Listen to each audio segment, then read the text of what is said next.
probably seen these wooden ornaments at your local Dollar Tree, and I'm going to show you 5 different ways I used one single pack of the wooden eggs. If you are a scrapbooker or a paper crafter like me, I'm going to show you how you can use these wooden eggs to create some really pretty wall art, and this will help use up some of the scrapbook paper that you probably already have in your stash. I picked out a paper pad that I really like. This is an older one by Maggie Holmes called Willow Lane. And for the base of my wall art, you have a couple options here. I have one of these flat panel canvases from the Dollar Tree that measures 11 by 14. But if you can't find one of these, or if you already have something else in your stash, you could use a stretched canvas. They also sell ones that are 11 by 14. Either of these would work for this project. I'm using the flat panel canvas here, and you can see that 9 of those eggs fit perfectly inside of that 11 by 14. I went through my scrapbook paper pack and I picked out 9 different papers that I like the most. And rather than using up 9 of the eggs out of the wooden pack, I'm actually just going to use one as a pattern. So keep this in mind as you're tracing onto your scrapbook paper. You can see this page that I'm working on here has different little ribbons with animals in it, and there was one that had a bunny on it, so I thought that would be really cute for in the center of my canvas. So I just laid my wooden egg down and traced around my little bunny here, and I'm cutting it out with scissors. I repeated that on all of my scrapbook pages, and I was just mindful as to how the print was. So if it was just a busy print, I just laid the egg down and traced around it and cut it out. But if the print had a focal point on it, then I tried to place the egg in such a way so that it would highlight a different spot of the pattern or something like that. Now don't worry if you don't have scrapbook paper. You could also pick up some gift bags from the Dollar Tree, or wrapping paper would work for this. Wrapping paper is a little bit thinner, so you just have to be a little bit more careful as you're cutting it out. Also keep in mind, you don't have to pick out 9 different patterns. I just happened to have a pad that had a bunch of patterns in it, so I was able to do that. But even if you trace the same pattern 9 times, I still think this would make a really pretty piece of wall art. Now to attach my eggs to my canvas, I'm keeping it simple and I'm just using a regular glue stick here. I like this Scotch brand glue stick. I've been using it for a while and it seems to have a really good hold and it dries fast. I always like to space my eggs out and have the layout ready to go before I start laying them down. But as I am gluing my eggs down, I started in one corner and then I switched to the other corner rather than laying the center one down. And then that way I could take the center egg and space it out evenly between the 2 eggs that I already glued down. So after I had the bottom row in place, then I moved to the top corner egg and I repeated the same thing. I just worked on the corners first, and then the center eggs I could space out evenly between all the corners.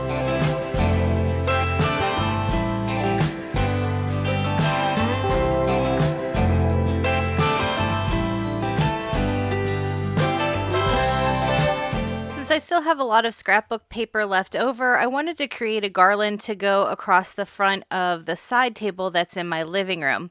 And for this, I picked out 5 of my favorite prints, and I'm also going to be using 5 of those wooden Easter eggs. I'm starting by adding some hot glue to one of my wooden Easter eggs, and I'm just applying it to the back side of the scrapbook paper.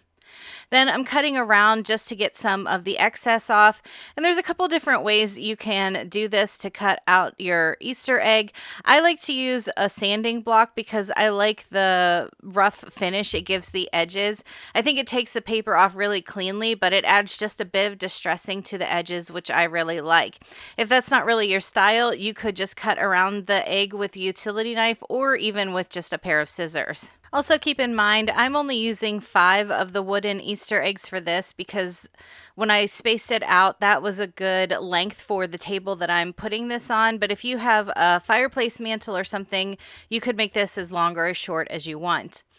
Now to attach my Easter eggs to my jute rope, I'm just running a small bead of hot glue across the top of the egg and I'm laying the rope into it. Since I covered up that hole that came with the ornament, this was the easiest way for me to attach it to my rope.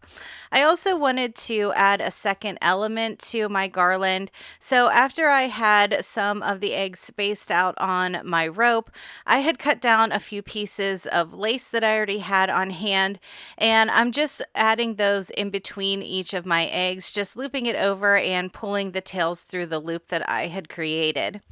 Another option that you could do for a second element on your Easter egg garland would be to create some tassels with some baker's twine, some yarn, or some jute cord, and you could hang a tassel in between each of the Easter eggs. Or you could even just take a piece of twine and string on a few wooden beads and hang those too. I think anytime I create a garland with something simple like an Easter egg, I always like to add a second element to it. So keep that in mind for when you're creating yours. You can add whatever would fit your style. I thought the lace looked really pretty with the print of the scrapbook paper, and I'm really excited to have two decorations from the same paper, and they coordinate so well together.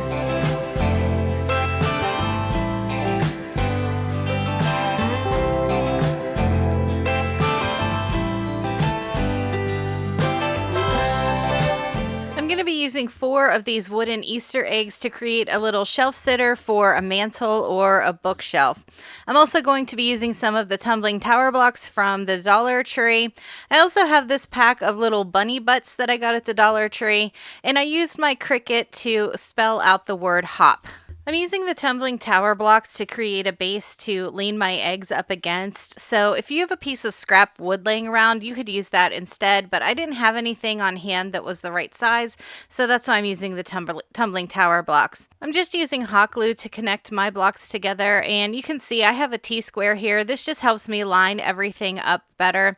I started with 6 of the blocks and I glued those one after the other. Then I took another set of 6 and did the same thing, and I took those 2 rows that I had made and I hot glued those together to create one long piece. Now, like I said, this is just going to be the piece that my eggs sit up against, but I did want to make sure that I gave it a quick coat of paint just in case any of it would be seen from the front. Or depending on where I'm placing this, sometimes you can see it from the backside, so I wanted it to have a finished look. While that was drying, I wanted to start adding some color to my 4 eggs, so I picked out 4 colors of the Distress ink by Tim Holtz in pink, purple, teal, and yellow, and I'm just using an ink blender tool to add this to the front of my eggs.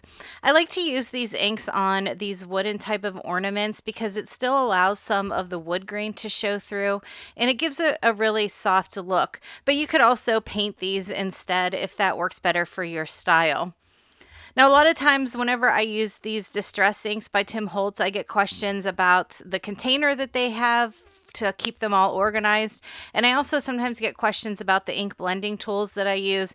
So I'll make sure that I have both of those linked down in the description below. For my 4th egg, I just took one of those bunny butts out of the pack and I added some hot glue to it and applied that to the front of the egg. For the other 3 eggs, I wanted to add my letters to spell out the word hop.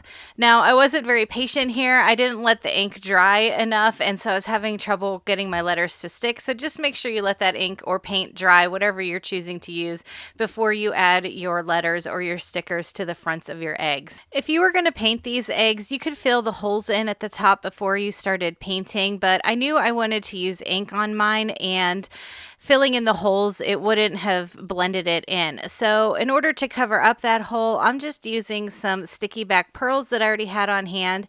I used one to cover up the hole, and then I added a few more throughout the front of the egg just to make it look like a cute little embellishment. If you didn't have these little sticky back pearls, you could also just tie a bow, or you could put a flower at the top of each egg. Now that my paint is dry and all of my eggs are decorated, I'm ready to put the eggs on the base. So I have my base laid down, and I'm going to be hot gluing the eggs to this thinner side of my base right on the front. So I'm starting with the center 2 eggs, and I added just a small amount of hot glue to the very bottom of the egg where it would be touching that base. And I'm having it facing towards me so that I can make sure that the bottom of the egg is lined up with the bottom of the wooden base piece.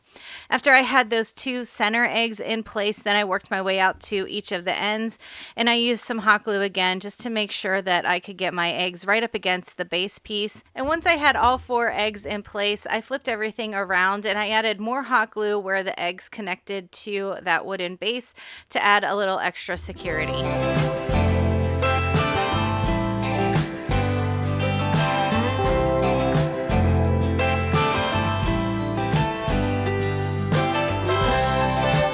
If you need a quick and easy gift for some coworkers, a neighbor, or even some little ones you have, I want to show you how you can create some egg pockets using this wooden egg as a pattern. I have a few sheets of felt here, and I'm just taking my wooden Easter egg and I'm tracing around on my felt sheet. I'm tracing 2 of each color, so I'm going to have 8 eggs total once I'm done tracing it out. Now I am using a Sharpie here just so you can see it a little bit better on camera. So just be mindful when you're tracing yours out. If you're using something dark like a Sharpie, just make sure you're cutting away that marker completely. If you're using something like chalk, then you probably could be a little bit less careful and just dust the rest of it off. I always find it helpful too when I'm cutting out felt to use a really sharp pair of scissors. So I have a pair of scissors that's just for material. I don't cut anything else with it, and it always makes it easier to cut felt out that way. I remember as a kid, my mom always had scissors that were just in her sewing room that were for material only, and she would get really upset if I cut something other than material with them, and at the time I thought she was being silly, but now I get it. After I had all 8 of my eggs cut out, I went through and I took 1 of each color, and I'm using a pair of pinking shears here, and I cut the top third of the egg off. Now, if you don't have pinking shears, it's fine. Just cut straight across with your regular scissors. I just thought the pinking shears gave it a cute little added detail. It's up to you how you want to put these egg pockets together. You could either do the front of the egg the same color as the back of the egg, or you could mix and match them like I am. And you can also choose to sew these, but I'm just using a little bit of hot glue all around the edges, and I left the part that I had cut off open so that I could slip a treat down inside there. Now, because I did cut these out by hand, if there is a place where some of the back pocket sticks out, you could just trim that off a little bit with scissors. If you're using the same color on the front of the egg as the back of the egg, you probably wouldn't even notice it. But because I'm using 2 different colors for each of my eggs, anywhere that I saw some of that backside peek out from the front, I just gave it a little trim. You can get really creative decorating these egg pockets. I'm keeping mine pretty simple. I just tied a few bows out of some jute cord, and I had this pack of stickers on hand that are just little paper flowers with a gemstone in the center. Now, these stickers do have a foam backer on them, but I wanted to make sure they really stuck well to my egg, so I did add an extra dot of hot glue to the backside of my flower, and I placed that in the center of my egg pocket and put the bow over top. I think this would also be cute if you're creating this for some little ones. If you had some little felt letters on hand, you could put their initial on the front of their egg pocket, or you could just keep it simple. You don't have to put anything on the front because I think the eggs are cute just how they are.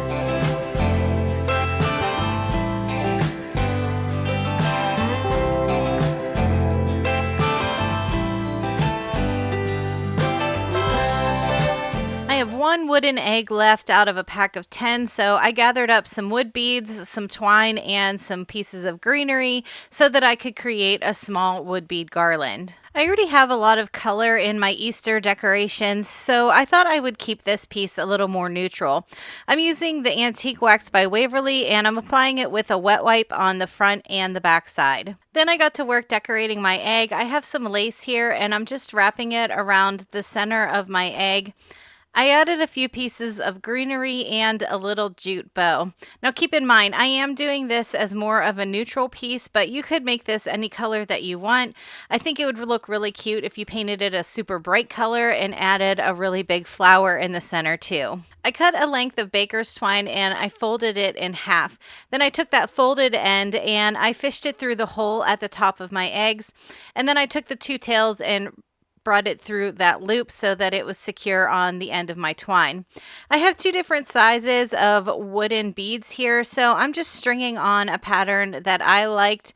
And I did take a little bit of hot glue and I ran it along the two ends of my baker's twine and rolled them together just to make it easier to string my beads on. Normally I make a tassel for the end of my wood bead garland, but I decided to try something different this time. After I had the length that I wanted, I took a few pieces of greenery and they're connected where they were on the stem of the flower, so I'm using that to help tie it onto the other end of my wood beads. So you can see here, I just took the two tails from my baker's twine and I tied them through the center of those stems of greenery, and I gave it a couple knots and tied off the excess. This way the greenery is going to act like a tassel. Now to cover up the raw edge of that stem, I'm just using a piece of lace here with some hot glue. I glued it all around the bottom of those stems, and then to finish it off I used some jute twine and I tied it around that lace and made it into a bow.